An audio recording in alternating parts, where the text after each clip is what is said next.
राजू की माँ ने सही कहा था। पनीर तो बेटा कुछ दिनों में इतनी इतनी थैलियों में सोनार की दुकान पे बिकेगा। पर महंगाई इतनी बढ़ गई कि थिएटर की मूवी टिकट का पैसा भी पनीर में खर्च हो रहा है। ये ज्ञान अनुराग कश्यप ने दिया। मेन प्रॉब्लम है कि लोगों के पैसे नहीं है खर्च करने को। इकोनॉमिक्स, पनीर पे तो जीएसटी दे रहे हो। क्या सच में पनीर पे जीएसटी लगाकर सरकार बॉलीवुड को पीछे खींच रही है? वेल, बॉलीवुड के पर्दे के पीछे सरकार का डायरेक्शन है या नहीं, ये देखेंगे। पर उससे पहले बारी है अर्जुन कपूर की, जो बायकॉट और फ्लॉप के मुद्दे को लेकर पब्लिक पर ही चढ़ निकले। ये कहकर के लोगों ने इनकी शराफत को इनकी कमजोरी समझ लिया कि हमने साइलेंस रखा था, वो हमारी शराफत थी और उसका एक एडवांटेज ले गया कि हमारी कमजोरी थी। अब किसने किसको सहा ये तो ऑडियंस ही जानती है। प्राइवेट ऑडियंस नहीं जानती कि हिंदुत्व फिल्म को खुद सरकार का सपोर्ट मिलने के बाद भी बायकॉट घोषित किया गया। ये हिंदुओं के मुंह पे ना एक थप्पड़, एक चमाता मारा इन्होंने। आखिर ऐसा क्यों? हेलो बॉलीवुड फैंस, स्वागत करो फैक्ट भाई का, क्योंकि आज फैक्ट भाई खोलेगा पर्दे के पीछे छुपे प्रमोशन के सारे राज। तो आइए शुरू करते हैं। वेल, प्रमोशन में सरकार का सपोर्ट या किसी कंट्रोवर्सी का तड़का लग जाने पे रिजल्ट क्या होता है, इसका लेटेस्ट एग्जाम्पल है फाइटर। फिल्म देशभक्ति और पाकिस्तान को लेकर थी, इसीलिए पाकिस्तान का रिएक्शन अपने खिलाफ आना आम बात थी। पर पाकिस्तान के रिएक्शन और सारी मिडिल ईस्टर्न कंट्रीज के फिल्म को बैन करने का फायदा फिल्म को ही मिला। पिछला पूरा हफ्ता 10 करोड़ से कम कमाने वाली फिल्म ने 10वें दिन 10 करोड़ का कलेक्शन किया। ऐसा आखिर कैसे? क्या सच में इस मूवी में इतना दम था, या फिर गवर्नमेंट का किसी को ना दिखने वाला साइलेंट प्रमोशन? देखिए, इसके पहले भी पठान के बायकॉट के बीच पीएम मोदी के एक डायलॉग से फिल्म का रिस्पॉन्स बढ़ा और फिल्म ने 1000 करोड़ कमाए। श्रीनगर के अंदर दशकों बाद थिएटर हाउसफुल चल रहे थे। और तो और द कश्मीर फाइल्स जैसी फिल्म कंट्रोवर्सी से गिरने के बाद भी कई दिनों तक चली और सबने इस फिल्म का क्रेडिट दिया पॉलिटिकल सपोर्ट को। अब क्या इसका मतलब ये है कि फिल्म को लोग तभी देख रहे हैं जब या तो उस पे कोई कंट्रोवर्सी हो या सरकार के एक्सेप्टेंस की मुहर? इसका जवाब तो तभी मिलेगा जब ये समझा जाए कि फ्लॉप और बायकॉट के बादल कब से बॉलीवुड पे छाए हैं। तो भाई लोग, बॉलीवुड की किताब के पन्नों में फ्लॉप आज से नहीं, बॉलीवुड की शुरुआत से दर्ज है। पर पहला बायकॉट वो हुआ था 1958 में, जब सेंसिटिव टॉपिक बताकर खुद पीएम जवाहरलाल नेहरू ने नील आकाशेर नीचे को बायकॉट किया था। हालांकि बायकॉट का चलन दोबारा लाने का काम आधा आमिर खान और उनकी पीके फिल्म ने किया, तो आधा आलिया भट्ट की सड़क 2 ने।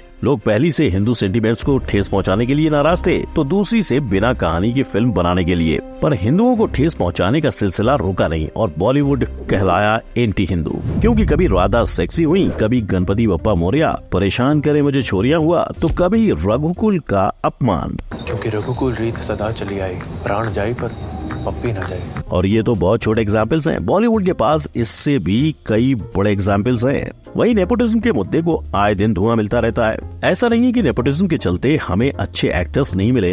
यकीनन कई ऐसे एक्टर्स हैं जो नेपो किड होकर भी एक थिएटर ट्रेंड एक्टर को बराबर की टक्कर दे सकते हैं। पर फिर इन महारथियों का क्या, जो अच्छी फिल्म को अपनी एक्टिंग से बिगाड़ने के लिए जाने जाते हैं, जिनके चलते लोग मानने लगे थे कि बॉलीवुड की कहानी में पहले सी सच्चाई नहीं रही, मजा नहीं आ रहा है और नेपोटिज्म के नाम पर बस ऑडियंस को उल्लू बनाया जा रहा है। लेकिन बॉलीवुड के लिए सबसे बड़ा बवाल बना हर दूसरे चैनल पे साउथ की फिल्मों का नजर आना। जिन साउथ मूवीज के लिए लोग सबटाइटल ढूंढते फिरते थे, वो घर बैठे हिंदी में मिली तो लोग बिन जाने साउथ मूवीज के आदी होने लगे, क्योंकि भले उनकी फिल्म में क्रिंज था, पर एटलीस्ट उनकी कहानी असली थी। नतीजा, बॉलीवुड के महल को लगी चिंगारी, फायर द आग में बदल गई और इस आग पे पानी डालकर प्रॉब्लम को हैप्पी एंडिंग देने की बजाय शुरू हुआ बॉलीवुड वर्सेस साउथ मूवीज की टक्कर। जब आमिर खान की लाल सिंह चड्ढा और अक्षय कुमार जैसे ए लिस्ट एक्टर की रक्षा बंधन चिल्लरों में कलेक्शन कर रही थी, तब साउथ की कार्तिकेय 2 ने दोनों को अकेले पीछे छोड़ दिया। बीती बातें बुलाकर आज की बात करें तो अभी 2023 के एंड में बॉलीवुड के बादशाह किंग खान की डंकी ने 8 दिनों में 300 करोड़ से ज्यादा का बिजनेस किया। लेकिन वहीं उसके ऑपोजिट साउथ की फिल्म सलार ने 556 करोड़ का। 12 जनवरी 2024 को क्लैश हुआ मैरी क्रिसमस और हनुमान के बीच भी। हनुमान ने साल की पहली हिट का टाइटल अपने नाम कर लिया है और साउथ फिल्मों के आगे बढ़ने का जितना क्रेडिट उनका खुद के पोटेंशियल को पहचानना, ओरिजिनल स्टोरी लाना, बिग प्रोजेक्ट्स करना है, उतना ही बॉलीवुड से लोगों का भरोसा उठना भी, जो उन्होंने फ्लॉप फिल्में और बायकॉट मूवी देकर तोड़ा है। और साउथ के हिट्स और बायकॉट के दबाव से जब बॉलीवुड अपने घुटनों पर आया,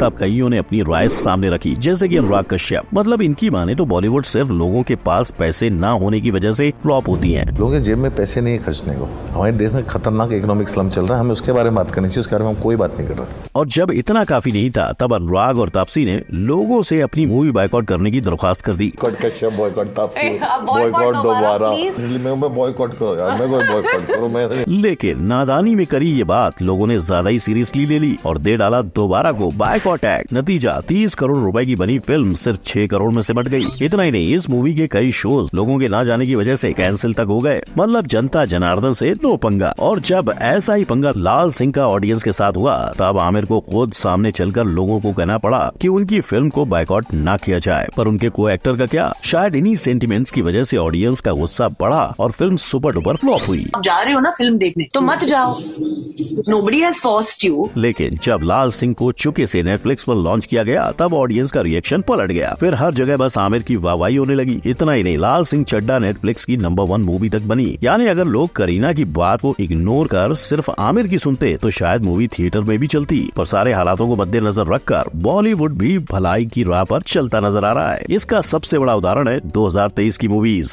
2023 में इंडियन बॉक्स ऑफिस ने 11,500 करोड़ रुपयों से ज्यादा का कलेक्शन किया, जिसमें हिंदी सिनेमा के 45 to 50% का योगदान रहा और SRK ने तो अकेले ही बॉलीवुड का 1600+ करोड़ का मुनाफा कर दिया। इसके साथ बॉलीवुड में कई और अच्छे मूवीज देखने को मिले, जैसे गदर 2, एनिमल, टाइगर 3, ओ माई गॉड 2 जैसी कई मूवीज सामने आई, जहां सेक्स एजुकेशन से लेकर पैट्रियोटिज्म सब देखने को मिला। वही एनिमल और जवान जैसी मूवी ने लोगों को साउथ जैसा मास एंटरटेनमेंट और अच्छी स्टोरी लाइन दी। और 2023 के अक्टूबर में 12th फेल रिलीज हुई। ये फिल्म थिएटर में तो चली ही, लेकिन OTT पर ज्यादा चली। बॉलीवुड की इस फिल्म ने इतना धूम मचाया कि ये फिल्म फेयर में भी अवार्ड ले गई और 2024 के ऑस्कर के लिए भी नॉमिनेट हुई। मतलब प्रमोशन की जगह जब मेकर्स ने फिल्म लोगों पर छोड़ दी तब उसे जैसा चाहिए था वैसा रिस्पॉन्स मिला। और रिस्पॉन्स के मामले में तो द कश्मीर फाइल्स भी काफी अच्छी चली थी। इतना पसंद नहीं आया ये पूछिए, पसंद ही पसंद है। ऐसी पिक्चर बनाने के लिए बहुत बड़ी हिम्मत चाहिए। अचानक लोगों के बीच आकर इस मूवी ने बहुत अहम इतिहास के बारे में बात की और इसीलिए 25 करोड़ में बनी इस फिल्म ने 340 करोड़ बटोर लिए। मगर जितना पैसा द कश्मीर फाइल्स ने कमाया उतना ही वो कंट्रोवर्सीज का हिस्सा भी बनी। जब ये फिल्म रिलीज हुई तब एक पॉलिटिकल लीडर ने ऐलान किया कि अगर द कश्मीर फाइल्स ने हिंदुओं को सबक नहीं सिखाया तो हर दूसरे राज्य के लिए ऐसी फिल्म बनाई जाएगी। और ऐसा ही हुआ। जल्द ही लोगों के बीच द केरला स्टोरी लाई गई। इनफैक्ट इस मूवी को भी सपोर्ट मिला, वो भी खुद प्राइम मिनिस्टर मोदी जी से। ऐसे ही कई पॉलिटिकल लीडर्स भी इस मूवी के समर्थन में खड़े हुए। लेकिन लोगों ने इन दोनों ही मूवीज की वजह से डायरेक्टर अग्निहोत्री को एक प्रोपेगेंडा फैलाने वाला घोषित कर दिया। पर अगर बाकी मूवीज की बात करें तो चाहे वो मूवीज कैसी भी हो, एंड में फैसला जनता के हाथों में ही रहेगा। वरना आप ही सोचो, जिस मूवी का नाम ही हिंदुत्व हो उसे कोई कैसे बायकॉट कर सकता है, राइट? मगर ये हकीकत है। इनफैक्ट इस मूवी का टाइटल डायरेक्टर साहब ने उत्तराखंड के CM के घर अनाउंस किया था। यानी इनडायरेक्टली गवर्नमेंट का सपोर्ट भी इस मूवी को पहले से ही था।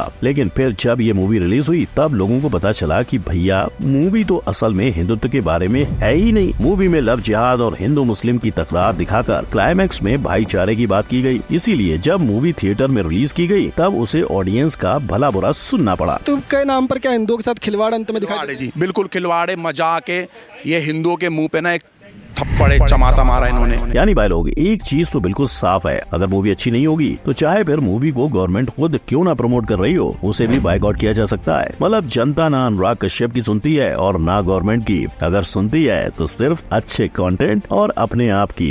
तो भाई लोग, एक फ्लॉप फिल्म के पीछे उसकी कहानी और एक्टर्स का पास भी जुड़ा होता है। पर अगली बार अगर आपने किसी मूवी पर बायकॉट का नारा सुना फिर भी उस मूवी को एक बार जरूर देखना। क्या पता आपकी राय अलग निकले, क्योंकि ऐसे ही कई और मूवीज हैं जिसे बायकॉट का सामना करना पड़ा था। आपको उनके बारे में जानना है तो इस आई बटन पर क्लिक करें। वीडियो अच्छी लगी हो तो लाइक, कमेंट, शेयर और सब्सक्राइब करना ना भूलें। मिलते हैं अगली वीडियो में। जय हिंद।